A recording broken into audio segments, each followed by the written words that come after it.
নমস্কার, lessee known Bengali audio story চ্যানেলে আজ আপনাদের জন্য একটি মজার গল্প। শ্রীযুক্ত তারাপদ রায়ের পাতাল রেলের পকেটমার। কলকাতার নিউ মার্কেটের পেছন দিকের একটা চোরা গোপ্তা অন্ধকার গলি। চারপাশে যত রাজ্যের আবর্জনা, তরকারির খোসা, মুরগির পালক, ময়লা জল, তার মধ্য দিয়েই যেতে হয়। রাস্তার শেষে একটা আদ্যিকালের বাড়ির একপাশে দেওয়াল ঘেঁষে লম্বা একটা টিনের চালা। এই টিনের চালার মধ্যে একদিকে গাদা হয়ে পড়ে রয়েছে হাজার হাজার ছেঁড়া, নতুন, ভালো, খারাপ মানি ব্যাগ। তারই পাশে কত রকমের কলম, নামি দামি, দেশি, বিলেতি, সেও অন্তত কয়েক হাজার। তাছাড়াও চশমার খাপ, চশমা, কাগজপত্র, কিছু ঘড়ি, আরও কত কি জিনিস ছড়ানো রয়েছে। টিনের চালাটা বিরাট। চালাটার অন্য প্রান্তে রয়েছে একটা সাবেকি আমলের মেহগনি খাট, গদি মোড়া, তার উপরে রঙিন ঝালর দেওয়া চাদর। ওই বিছানা হাফিজ সর্দারের। আজ সকালে ওই বিছানার ওপরে তাকিয়ায় হেলান দিয়ে শুয়ে আছে হাফিজ সর্দার। ঘরের মেঝেতে লম্বা টানা শতরঞ্চি বিছানো, ওই দিকের মানি ব্যাগ কলমের গাদা পর্যন্ত। ঘরের মেঝে ছেয়ে গেছে লোকজনে। রোগা রোগা, কালো কালো চাপা প্যান্ট আর রঙিন জামা পরা অধিকাংশ লোক। এদের নামগুলো কেমন যেন: লাল্লু সিং, চুল্লু শেখ, কাল্লু দাস, বিল্লু মিয়া। প্রায় সকলেরই বয়স 20 থেকে 30-এর কোঠায়। দু একজন বেশি বয়সী বা রং ফর্সা বা মোটা ব্যক্তি যে নেই তা অবশ্য নয়, তবে ঘরে গিজগিজ করছে লোকে। তার মধ্যে তাদের সংখ্যা ধর্তব্যের মধ্যে আসে না। আজ সকালে এই চালা ঘরে কলকাতার পকেটমারদের মিটিং বসেছে। হাফিজ এদের সর্দার। এখন যে বিছানায় বসে সভা চালাচ্ছে সেটা তারই বিছানা। আর যেসব মানি ব্যাগ, কলম ঘরের ওপাশে পড়ে রয়েছে সেগুলো যে পকেট মারার ফসল, সে কথা আশা করি বুঝিয়ে বলতে হবে না। সে যা হোক, আজকের সমস্যা গুরুতর। সেই কলকাতায় যখন ঘোড়া ট্রাম উঠে বিদ্যুতের ট্রাম চালু হয়েছিল, আর তারপর যখন প্রথম মোটর বাস এলো, এই দু সময় ছাড়া কলকাতার পকেটমারদের গত 100 বছরে এর থেকে গুরুত্বপূর্ণ মিটিং আর হয়নি। ট্রাম, বাস, বাজার, সভা, এসব জায়গা সম্পর্কে এই শহরের পকেটমারদের চমৎকার অভিজ্ঞতা আছে হাতে কলমে।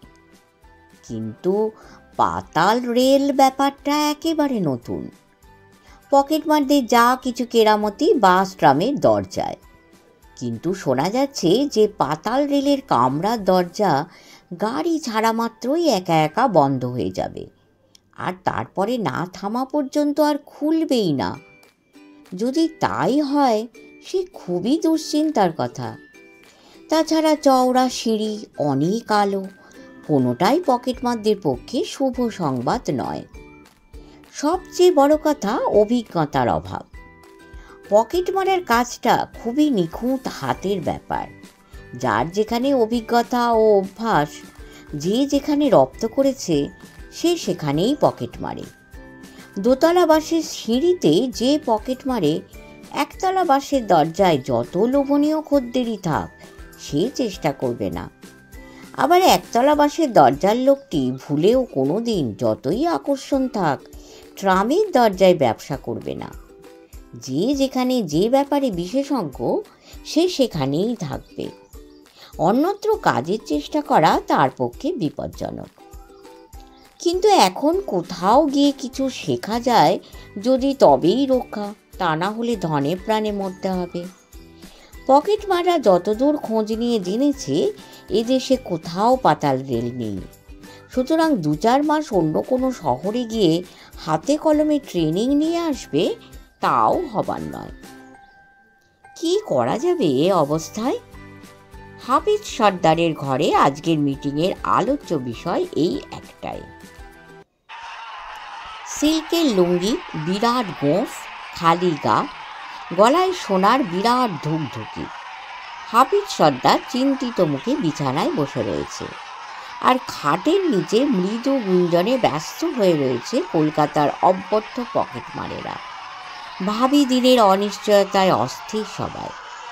হঠাৎ হাফিজ সর্দার মৌন ভঙ্গ করে গম্ভীর কণ্ঠে চেঁচিয়ে উঠল, ভাই সব, চিন্তায় আমার রাতে ঘুম হচ্ছে না।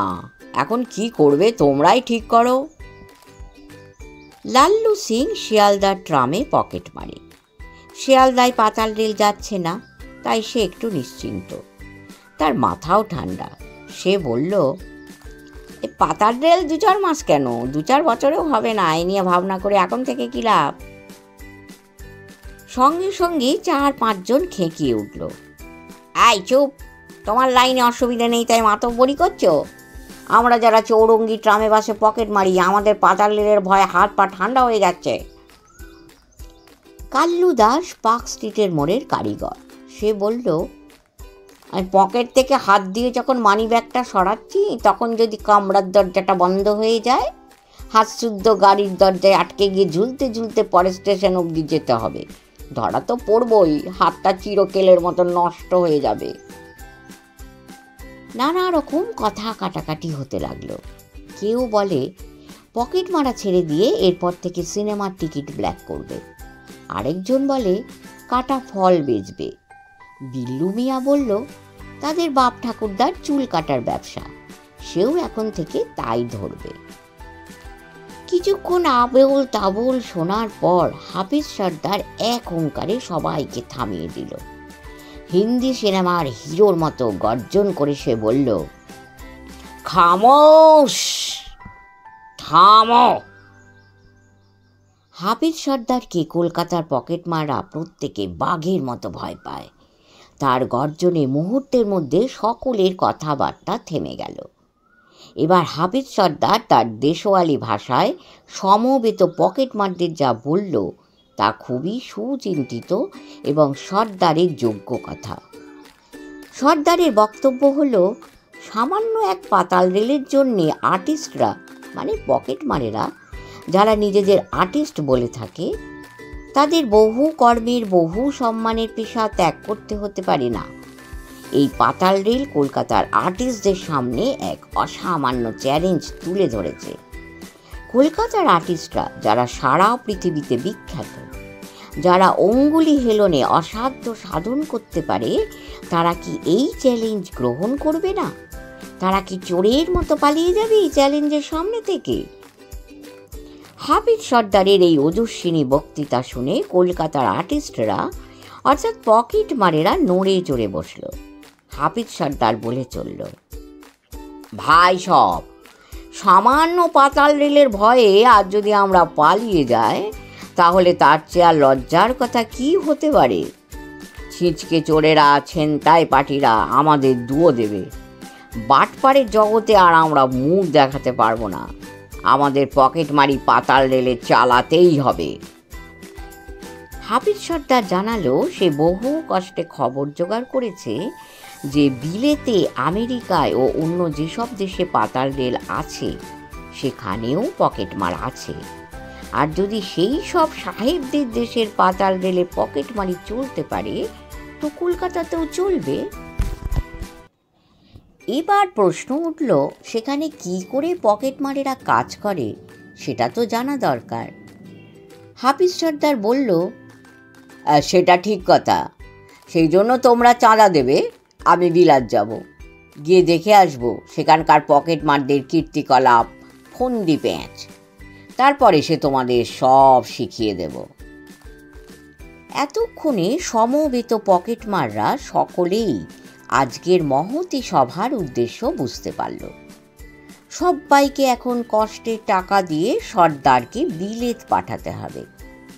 চুল্লু শেখ প্রশ্ন করল, অবশ্য একটু ঘুরিয়ে ফিরিয়ে, সর্দার তো ইংরেজি জানে না, বিলেত গিয়ে কি কিছু বুঝতে পারবে? হাফিজ সর্দার পাকা লোক, এরকম প্রশ্নের জন্য সে প্রস্তুত ছিল। সে সঙ্গে সঙ্গে বলল, আমি পিন্টুকে সঙ্গে করে নিয়ে যাব।